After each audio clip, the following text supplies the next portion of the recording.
di sini selalu menemani.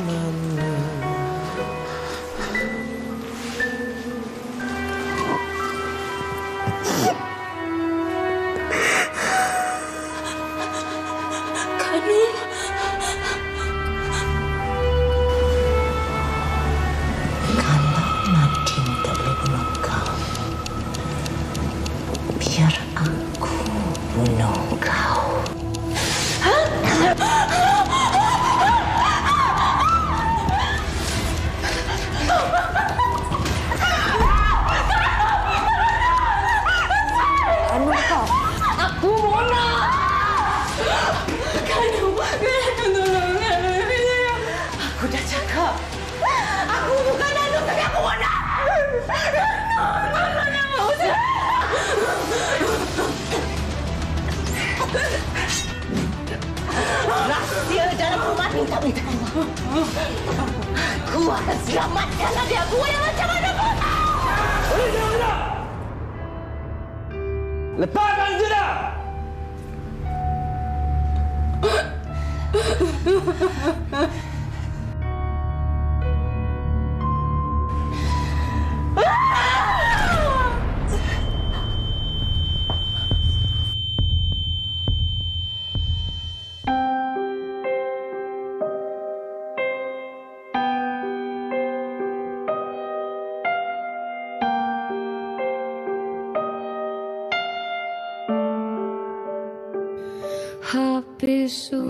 Masing-masing terkejut menyaksikan serutan drama Misteri Mona sebentar tadi. Tapi apa pun itu sebagai contohlah berkenaan perbincangan kita pada hari ini tentang gangguan mental, sakit mental dalam kalangan orang muda yang mungkin sebenarnya boleh detect, boleh dikesan sejak kanak-kanak lagi. Dan kalau mengimbas kembali tentang serutan drama Misteri Mona itu sebenarnya itu ada berkaitan dengan apa yang pernah terjadi kepada si pembunuh lakonan Jananik tadi itu ataupun yang mencuba untuk membunuh tadi itu pada usia mudanya. Mungkin ini kita boleh kupas lebih lanjut dalam perbincangan kita pada hari ini. Dan bersama dengan kita di studio pada hari ini Puan Nur Zabita Muhammad Nur, Peguam Bela dan Peguam Cara. Terima kasih Puan bersama kita hari ini. Sama-sama. Sebelum ni terakhir ingat kita berjumpa secara online. Alhamdulillah kita bertemu di studio sekarang. Pertama kali saya berjumpa secara bersemuka. Selalunya video call saja. Dan seorang lagi tetamu kita memang secara talian video kita bersama dengan Dr. Sangkari Ganesh Naryanasamy yang merupakan pakar psikiatri dan fellow kanak-kanak dan remaja Hospital Permai Johor Bahru dan ahli Persatuan Psikiatri Kanak-kanak dan Remaja Malaysia MyCaps. Yang ini memang di Johor Bahru terpaksa secara video talian video. Apa khabar doktor? Khabar baik Encik Farid, khabar baik. Doktor, terima kasih kerana bersama kami di WHI untuk bincangkan tentang isu ini. Dan pertama sekali lah sebagai permulaan, kita nak tahu doktor, sejauh mana benarnya peningkatan sakit mental dalam kalangan orang muda setakat ini doktor? Okey, Cik Hawa tadi macam kita tengok ya, so lebih kurang 494,000 golongan kanak-kanak di Malaysia yang mengalami masalah mental. Tapi apa yang lebih menyedihkan ialah ramai, almost 20% tidak mendapat rawatan apa-apa. And kalau kita tengok ya, kenapa kejadian ni semakin mendadak? Ini statistik dari 2019.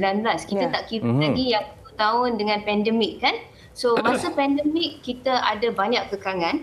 Kanak-kanak tak pergi sekolah and then emosi-emosi menjadi lebih susah untuk dijaga. So statistik ni akan menjadi lebih tinggi. Ya, so kenapa kejadian ni berlaku? Itu yang kita kena tengoklah. Selalunya masalah mental dia bermula sejak kanak-kanak lagi, dari awal-awal kanak-kanak. In fact kita boleh kata sejak bayi tu dilahirkan, boleh kata kalau ada risiko boleh terjadi. Okey, baik. Mungkin untuk menambah pemahaman kita tentang punca-punca ni, apakah punca-punca sebenar? Kalau doktor kata tadi daripada bayi dan kemudian remaja, mungkin ramai yang berpendapat adakah persekitarannya, adakah kawan-kawan, adakah mungkin gadget yang digunakan atau apa yang disaksikan, atau mungkin ada setengah menganggap genetik pun memainkan peranan, doktor? Betul. Semua yang Encik Farid kata tu betul ya. Masalah mental ni is multifaktorial. So dia ada banyak faktor yang boleh menyebabkan kanak-kanak ni tercetus dalam masalah mental. Tetapi punca yang paling utama kenapa dia tidak dibawa ke depan ialah sebab kita kekurangan kesedaran dan stigma. Okey, so kalau kita nak tengokkan punca kenapa masalah mental ni berlaku, firstly kita ada genetics. Sebab masalah kanak-kanak ya, Encik Farin dan Encik Hawa, dia boleh datang dalam berbagai bentuk. Kita ada sejak kecil, masa bayi sampai kita meningkat usia tu ada masalah perkembangan. Lepas tu kita ada masalah emosi, masalah anxiety ataupun masalah psikosis. So dia mengikut umur. And ada kalanya dia berlapis, boleh jadi berlapis. So kalau kita tengokkan, kalau kita nak tengok punca-punca dia, genetik ialah salah satu. Satu lagi ialah apa yang dia praktikkan, teladankan daripada ibu bapa. Ya, sebab kanak-kanak ialah golongan yang senang diinfluensi. Kan? Cenderungan untuk mengikut apa yang terdedah tu sangat senang. Okay, and then selain daripada tu juga faktor social media. Kalau kita tengokkan sekarang kanak-kanak, everything is just a tick away. Kita boleh dapatkan daripada social media. So ini adalah beberapa punca saja yang boleh menyebabkan masalah mental. Tapi ada banyak lagi punca-punca lah. Ya, punca ni pelbagai dan ibu bapa pun tak kurang juga menyumbang kepada faktor ini. Itu kerana mereka mempunyai pengaruh yang besar juga ya. Okey, Puan Zabita, dari sudut perundangan pula, baru-baru ini ada kes apabila seorang anak ini mengerat ibunya, kerat 15 dan difahamkan anak ini mempunyai sakit mental dan sebelum ini pernah menjalani rawatan mental. Jadi kita nak dapatkan pandangan Puan Zabita dalam kes yang sebegini bagaimana biasanya dikendalikan? Dalam keadaan begini ya, kita lihat isu berkenaan sakit mental ni kadang-kadang bila berlaku pertuduhan dekat mahkamah, ada dakwaan, tiba-tiba datang isu tertuduh ini mengalami sakit mental. Kita nak lihat daripada segi perundangan, bagaimana boleh menggunakan undang-undang ini untuk membela sakit mental. Kita lihat di bawah Seksyen 84 Kanun Kesiksaan. Dia ada kata diperuntukkan bahawa nothing is an offence. Maknanya bukanlah menjadi satu kesalahan jenayah apabila sewaktu kejadian tersebut tertuduh ini melakukan dia di dalam keadaan mentalnya tidak waras. Ya, dan pada waktu itu dia tidak boleh membezakan sifat perbuatan atau salah atau betul. Saya nak rujuk kepada satu kes mahkamah kerana dalam kes ini sangat cantik diputuskan oleh mahkamah untuk kita lihat perbezaan bagaimana kita boleh menggunakan pembelaan sakit mental ni. Dalam satu kes yang telah diputuskan bacaannya dalam Current Law Journal tahun 2019 7 CLJ 341. Apa yang berlaku dalam kes ini, si tertuduh ni tiba-tiba menyerang seorang lelaki. Lelaki ni dia berhentikan motornya sebab tersekat dengan plastik. Tiba-tiba tertuduh datang, sambil nak betulkan motor dia tak nampaklah si tertuduh ni. Dan tertuduh telah menikam berulang kali sehingga lebih 20 tikaman. Di pembelaan yang digunakan oleh tertuduh, dia kata saya ada masalah mental. Dah 20 tahun saya dirawat kerana sakit mental dan saya memang ambil ubat. Dan saya tak kenal mangsa si mati ni. Jadi perbuatan saya tu di dalam keadaan saya tidak sedar, tidak ada kewarasan. Di mahkamah pun memanggil saksi psikiatrik, doktor, pakar lah. Apa yang diterangkan oleh pakar psikiatrik ni, dikata daripada penilaiannya memang tertuduh ni dia ada sakit mental. Tetapi sakitnya, mungkin kita boleh tanya pada Dr. Sangkari tu, dia ada jenis-jenisnya. Dia kata yang dihadapi oleh tertuduh ini adalah schizotypal personality. Tetapi dia tidak mempunyai kecelaruan minda. Ini statement atau keterangan daripada pakar psikiatrik. Dia tidak ada kecelaruan minda, dia boleh membezakan di antara salah dan betul. Di akhir sekali mahkamah putuskan kerana dia tidak ada kecelaruan minda, dia masih mempunyai gaya pemikiran kognitif yang boleh membezakan antara salah dan betul. Jadi maknanya kalau kita nak guna pembelaan dekat mahkamah tu, walaupun kita kata sakit mental, adakah sakit tersebut sehingga menyebabkan kita tak sedar perbuatan kita tu? Kalau kita tak sedar, boleh kita menggunakan pembelaan itu. Jadi secara kesimpulannya, masalah mental ni bukanlah pembelaan kepada perbuatan jenayah. Sebenarnya Puan dah menjawab. Dia sebenarnya beban pembuktian itu berbeza sebenarnya untuk mereka yang menghadapi salah sakit mental, dan ini juga akan disahkan oleh pakar psikiatri. Kembali kepada Dr. Sangkari sini kan. Kita merujuk kepada peningkatan di kalangan anak muda, di kalangan generasi muda. Kalau kita lihat sebenarnya mungkin kita tak boleh nafikan masalah buli di sekolah, masalah membuli orang atau dibuli, mungkin masalah tantrum dan sebagainya. Jadi bagaimana orang dewasa, khususnya ibu bapa, ingin melihat ataupun mengesan simptom-simptom sebenarnya anak mereka ada masalah? Kerana kebanyakan masyarakat kita ni dalam penafian, nak cakap pasal sakit mental ni mereka kaitkan dengan gila, tapi sebenarnya kita boleh bantu, boleh rawat dan kembalikan normal sebenarnya, doktor. Silakan. Betul-betul. Yang tadi saya cakap yang Cik Farin, dia selalunya lebih kepada stigma. Sebab bila orang kata ada masalah mental, dia orang gunakan perkataan macam orangnya pelik, orangnya tak beragama, tak beriman, Ini adalah konsep yang dia just dalam pemikiran. Tapi kalau kita tengok masalah mental ni lebih kepada sebab ada perubahan bahan kimia, demi perubahan dalam otak kita. Sebab tu kita ada ubat. Kalau just sekata pemikiran sahaja, then tak adalah kita perlu gunakan ubat. So kalau kita nak tengokkan macam mana nak pecahkan stigma ini, kita dengan mendapatkan pendidikan, awareness, kesedaran. Okay, and kesedaran ni akan membuatkan kita lebih tahu sebab the eye see what the mind knows kan. So kalau apa-apa dia tahu tentang, dia aware tentang masalah-masalah ni, then dia boleh kenal pasti kalau ada masalah dalam kanak-kanak. Masalah contohnya perubahan yang ketara kita boleh tengok selalunya ialah perubahan tingkah laku. Kita boleh tengok mungkin anak kita dulu boleh tidur malam, sekarang dia tak nak tidur. Kalau dia kena buli dekat sekolah, selalunya dia tiba-tiba tak nak pergi sekolah, kata sakit. Perubahan-perubahan yang ketara ni menunjukkan mungkin ada sesuatu yang kanak-kanak itu sedang cuba nak elakkan. Sebab kanak-kanak kalau kita tengokkan daripada orang dewasa, apa yang beza ialah dia orang suka nak memberitahu, suka nak dapatkan informasi daripada dia orang. So yang kita boleh tengok ialah selalunya dalam tingkah laku dia orang. Kalau kita tengok perubahan anak-anak kita menjadi dia ada tantrums, kurang makan, kurang tidur, sangat clingy dengan ibu bapa, tak nak keluar rumah, itu semua adalah petanda-petanda yang mungkin kita perlu dapatkan nasihat. Tetapi yang paling penting sebab kita nak meninjau pula ke sekolah, ibu bapa kena ada komunikasi di rumah juga. Kalau kita tak, sebab everything starts dekat rumah. Tempat yang memainkan peranan penting dalam kehidupan kanak-kanak itu memang sekolah ialah one big part, tapi satu lagi part itu ialah di rumah. So kalau kita tak rapat, tak boleh komunikasi dengan kanak-kanak kita, kita pun tak akan mengetahui apa-apa perubahan dalam tingkah laku. You understand kan? Sebab ada masalah dekat sekolah, tapi dekat rumah pun ada masalah sebab dia tak komunikasi dengan kita, kita pun tak tahu apa yang dia buat. Setiap hari pergi sekolah, balik duduk dalam bilik dan kita just jumpa masa makan. So apa yang kita boleh buat ialah ibu bapa, first kita kena, walaupun masa tu sekarang saya faham singkat, kita kena pastikan more of quality time. Kena komunikasi, berikan dorongan, sokongan, tanya apa yang berlaku. Kalau dia kata, how was your day at school? Kita jangan cukup setakat, okay. You kena setakat tanya lah. dengar saja. Yes, kan? Remaja lebih lah, dia selalu perkataan, dia answer dengan sangat short. Okay, everything's fine. Tapi kita kena tinjau lagi supaya kita boleh faham. Dan Dr. Zakari, kenapa biasanya dalam kalangan ibu bapa ni dia takut untuk bercakap tentang hal ini? Dan adakah macam kebanyakan daripada mereka yang mendapatkan rawatan di kategori ataupun fasa yang dah terlalu lambat? Selalunya kalau kita tengok kan, kita ada dua golongan.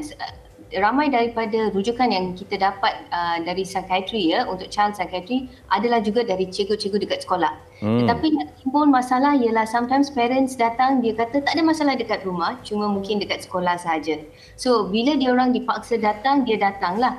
So kenapa dia berlaku ialah saya rasa lebih kepada first ialah mungkin kekangan masa terhadap ibu bapa. Kedua, mungkin dia tidak dapat macam denial, dia tidak faham, dia bukan tidak faham. Denial tu macam menafikan. Menafikan yang anak saya tidak sihat dari segi mental. Sebab kalau masalah fizikal, dia rasa okay, awareness about masalah fizikal lebih, dia ada ubat and then dia boleh kata kepada kawan, anak saya ada masalah ni. Tapi kalau dari segi mental pula, dia orang menjadi risau nak beritahu yang anak dia ada jumpa doktor psikiatri, anak dia tengah ambil ubat psikiatri.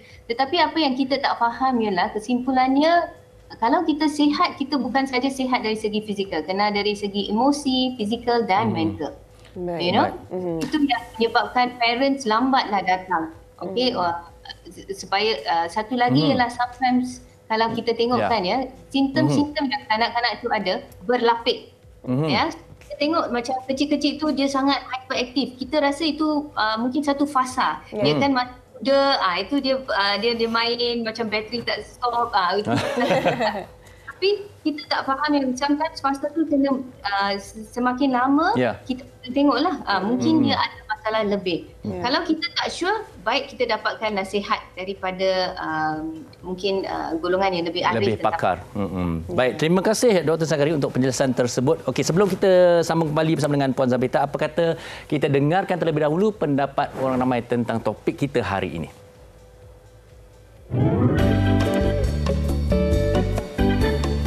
Ada beberapa faktor, antaranya yang mungkin kita boleh lihat di sini adalah tentang bagaimana mereka dari segi kasih sayang, dari segi suasana persekitaran, yang mana keadaan zaman sekarang ni agak menekan, bukan sahaja dari segi mendapatkan kasih sayang dari parents, kerana parents sendiri pun tertekan dalam suasana kerja je mungkin untuk meningkatkan pendapatan, membantu ekonomi, membangunkan anak-anak. Jadi anak-anak itu sendiri tertekan dalam keadaan mungkin masa bersama dengan parents yang semakin singkat dan kadang-kadang tak ada masa, dan mungkin tertekan juga dalam kalangan keadaan nak bersekolah sekarang semuanya mementingkan pencapaian prestasi dan cemerlang. Jadi ruang untuk bermain, untuk sosial itu semakin kurang dan ada kalanya sampai tidak dapat mereka bersosialisasi, yang mana ini akan melahirkan mereka menjadi lebih seimbang dan sihat dari segi emosi.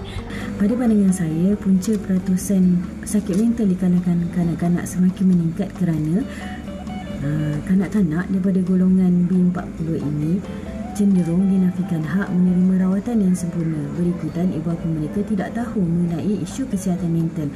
Punca peratusan pesakit mental di kalangan kanak-kanak ini meningkat adalah berpunca daripada keluarga, rakan-rakan dan juga persekitaran sekolah. Peratusan pesakit mental di kalangan kanak-kanak ini meningkat adalah disebabkan daripada layanan ataupun didikan daripada ibu bapa itu sendiri. Contohnya, perbezaan kasih sayang ataupun kurang memberi perhatian kepada kanak-kanak ini yang boleh membuatkan mereka rasa tersisih dan memberontak.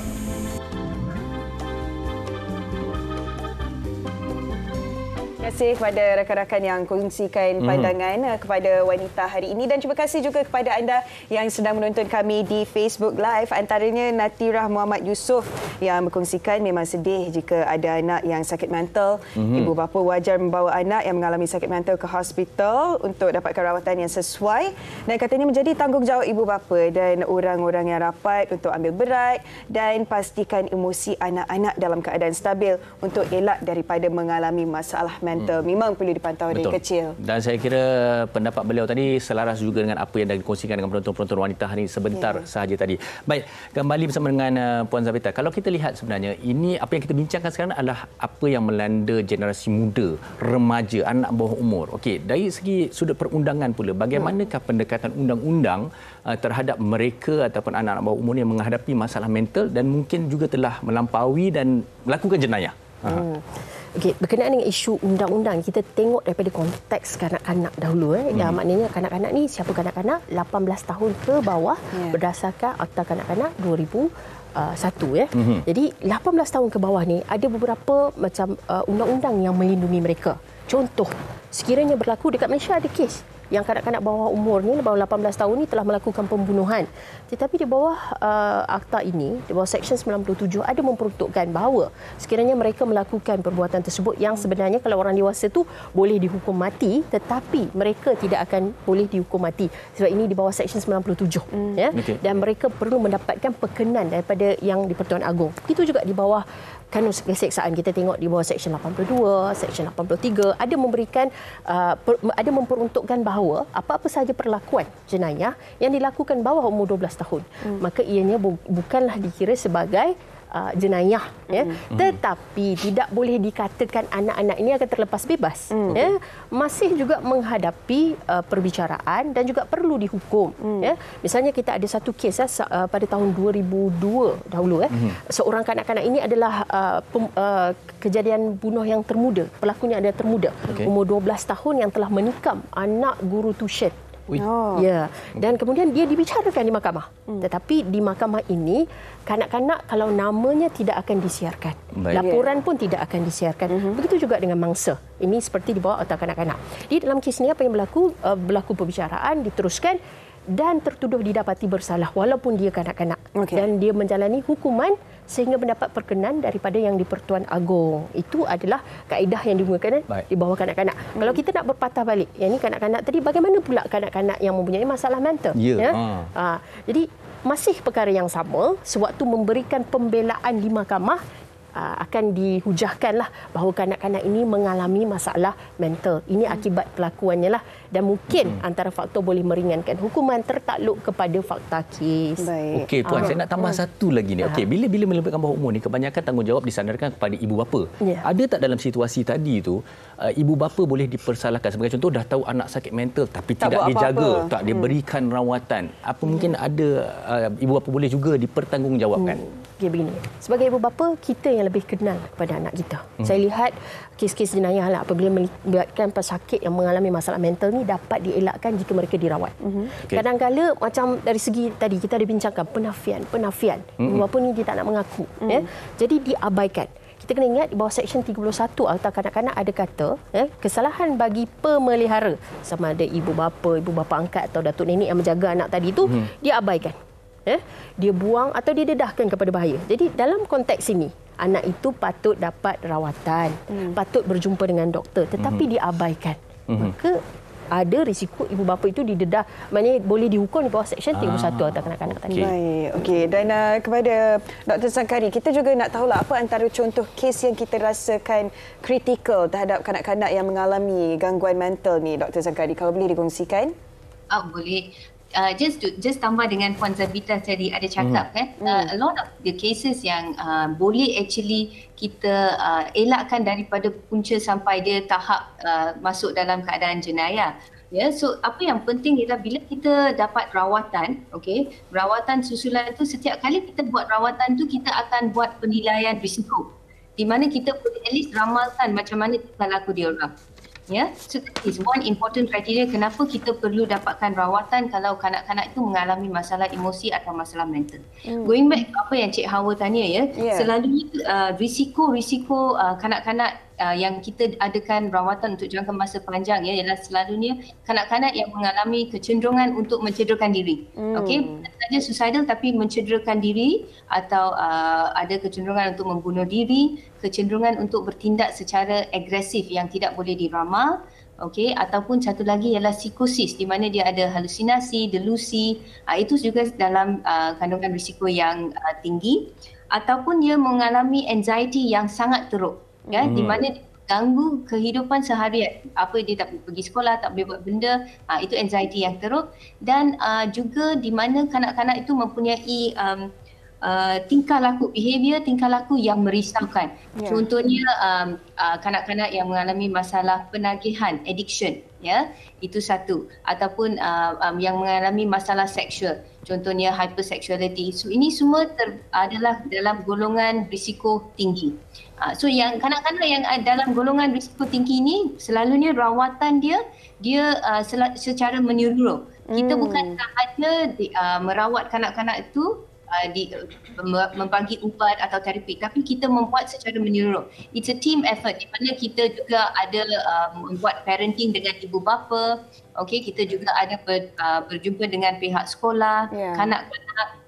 So it's something yang menyeluruh, and kita banyak bergantung dengan penilaian risiko. That's why setiap kali rawatan susulan tu dia akan buat penilaian risiko. So at least tingkah laku tu boleh kita ramal sedikit. Supaya tak menjadi tahap sampai dia melakukan jenayah ke sesuatu yang tidak diingini lah.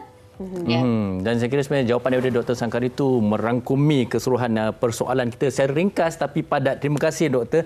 Okey, kepada Puan Zabita Srilah. Okey, mungkin bukan sahaja dari sudut undang-undang tapi sebagai seorang ibu, ahli masyarakat yang dewasa, apakah setelah kita mendengar perbincangan kita ni, apakah harapan Puan kepada para penonton dan juga kita ahli masyarakat ni? Baik. Seperti saya katakan tadi, kita sebagai ibu bapa kita lebih kenal anak kita. Daripada peringkat awal tu, Dr. Sangkari ada kata, kita dapat lihat nampak macam anak kita ni terlalu hyperaktif atau agresif. Mungkin kita dapatkan nasihat daripada pakar dulu. Kita ada Akta Kesihatan Mental 2001, tetapi itu lebih kepada pengurusan. Ada juga diletakkan kesalahan. Contoh kita abaikan dia, kita aniaya dia. Tetapi ini undang-undang. Pada diri kita sendiri, macam saya katakan tadi, banyak perkara dapat dielakkan. Kalaulah mereka dapat rawatan, makan ubat, ikut nasihat doktor, Okay, InsyaAllah perkara ini akan selesai. Di ibu bapa ni jangan dalam penafian. Kita kena terima. Kadang-kadang itu takdir kan. Macam mana kan. Jadi kita kena terima dan kita rawat. Itu yang sebaiknya. Dan ibu bapa ni sebenarnya memegang tanggungjawab dan amanah. Tanggungjawab ini pun untuk menjaga bukan saja anak sendiri, juga masyarakat sekeliling juga ya. Setuju. Terima kasih banyak-banyak Puan Zabita kerana bersama kami di Wanita hari ini. Terima kasih juga kepada Dr. Sangkari. Harapnya suatu hari nanti dapat datang ke Studio Pentas pula. Boleh datang ke Kuala Lumpur insya-Allah. Okey. Baik, terima kasih kepada kedua-dua tetamu kita pada hari ini dan diharap telah memberikan manfaat dan juga pencerahan kepada para penonton Wanita hari ini. Baik, kita akan berehat seketika. Kembali lagi selepas ini kita akan bersama dengan Crystal.